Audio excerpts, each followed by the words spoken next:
दोस्तों, आज जो मैं आपको मंत्र बताने जा रहा हूँ ये आपके सुख में, दुख में, हर परिस्थिति में आपकी मदद करेगा। कहा जाता है कि यह मंत्र प्राचीन काल में किसी राजा को एक साधु ने बताया था। आइए सुनते हैं कि उस समय हुआ क्या था। एक राजा ने अपने सारे बुद्धिमानों को बुलाया और उनसे कहा, मैं कुछ ऐसा सूत्र चाहता हूँ जो छोटा हो। बड़े शास्त्र नहीं चाहिए मुझे फुर्सत भी नहीं है बड़े शास्त्र पढ़ने की। एक ऐसा सूत्र हो जो एक वचन में पूरा हो जाए और जो हर घड़ी में काम आए। दुख हो या सुख, जीत हो या हार, जीवन हो या मृत्यु, सब में काम आए। तो तुम ऐसा सूत्र खोज कर लाओ मेरे लिए। उन बुद्धिमानों ने बड़ी मेहनत की, बड़े बड़े शास्त्र उठाकर पढ़ लिए। आपस में कुछ विवाद भी हुए लेकिन कोई निष्कर्ष पे नहीं पहुंच पाए। वे बहुत परेशान हो गए क्योंकि उनको पता था कि राजा को अगर सही सूत्र नहीं बताया समय पर तो हो सकता है हमको सूली पर चढ़ा दे। उनमें से किसी एक को पता चला कि गांव के बाहर एक महात्मा आए हैं जिनके पास हर समस्या का समाधान है। जैसे ही उनको थोड़ी आशा मिली वो उनके पास पहुंच गए। उस बुद्धिमान साधु ने उनकी पूरी बात सुनी। उसने अपनी उंगली से निकालकर एक अंगूठी राजा को पहना दी और कहा, इस पत्थर के नीचे एक छोटा सा कागज रखा है, उसमें सूत्र लिखा है। यह मेरे गुरु ने मुझे दिया था। मुझे तो जरूरत भी नहीं पड़ी, इसलिए मैंने अभी तक खोलकर भी नहीं देखा, क्योंकि उन्होंने एक शर्त रखी थी कि जीवन में कभी कोई ऐसी परिस्थिति आ जाए जब तुम्हारे पास कोई उपाय न बचे तभी इसे खोलकर पढ़ना। ऐसी कोई घड़ी आई ही नहीं। उनकी बड़ी कृपा रही मुझ पर, इसलिए मैंने इसे खोलकर पढ़ा ही नहीं। लेकिन इसमें कुछ जरूर राज होगा, आप रख लो। लेकिन शर्त याद रखना, इसका वचन दे दो कि जब कोई उपाय न रह जाएगा और अपने आप को असहाय महसूस करो, सिर्फ तभी इस अंगूठी को खोलकर वह सूत्र पढ़ना है, क्योंकि यह सूत्र बड़ा बहुमूल्य है।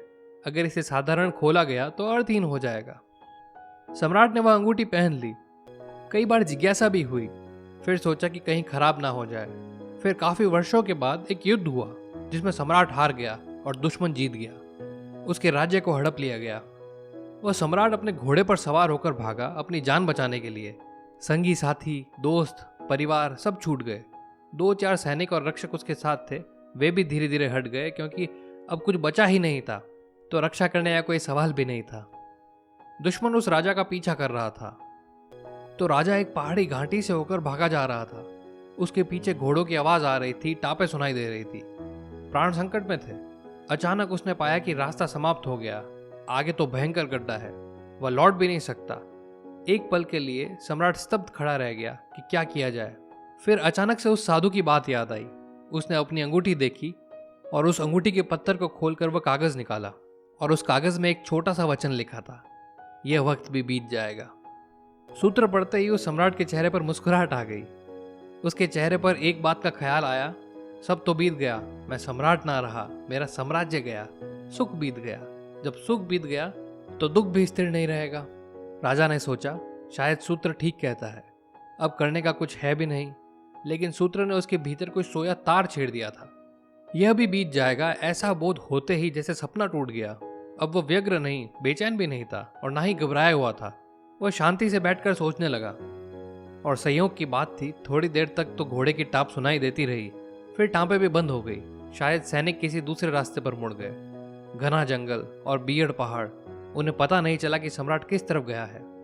धीरे धीरे घोड़ों की टापें दूर हो गई। अंगूठी उसने वापस पहन ली। कुछ दिनों बाद दोबारा उसने अपने मित्रों को इकट्ठा कर लिया। फिर उसने वापस अपने दुश्मन पर हमला किया और पुनः जीत हासिल की। जब जीतने के बाद फिर अपने सिंहासन पर बैठा, वो बड़ा आनंदित महसूस कर रहा था और जीत के जश्न में ढोल नगाड़े बज रहे थे। तभी उसे पुनः उस अंगूठी की याद आई। उसने अंगूठी खोली, कागज को पढ़ा, फिर मुस्कुराया। उसके मन का रोमांच वहीं खत्म हो गया और वो स्थिर होकर बैठ गया, क्योंकि उसे समझ आ गया कि मुझे घमंड नहीं करना चाहिए। विजय भी कब विदा हो जाएगी वो मुझे नहीं पता, क्योंकि ये वक्त भी बीत जाएगा। राजा ने कहा, जब सभी बीत जाएगा तो इस संसार में ना तो दुखी होने का कुछ है और ना ही सुखी होने का कुछ। तो जो चीज तुम्हें लगती है कि बीत जाएगी उसे याद रखना। अगर यह सूत्र पकड़ में आ जाए तो और क्या चाहिए। दोस्तों, इस वचन को हमेशा याद रखें। यह आपके सुख में, दुख में, हर जगह काम आएगा। जब दुख होगा तो आपको पता है कि यह समय भी बीत जाएगा, और जब सुख के क्षण जी रहे होंगे तब उनको फॉर ग्रांटेड नहीं लेंगे और उनको खुलकर जी पाएंगे, क्योंकि वह वक्त भी बीत जाएगा। दोस्तों, आपने इस कहानी से क्या सीखा कमेंट बॉक्स में ज़रूर लिखें। और अगर ये कहानी अच्छी लगी तो इस वीडियो को लाइक करें और चैनल को सब्सक्राइब करके बेल आइकन को भी प्रेस करें, ताकि इस तरह की माइंडफुल स्टोरीज आपको मिलती रहे।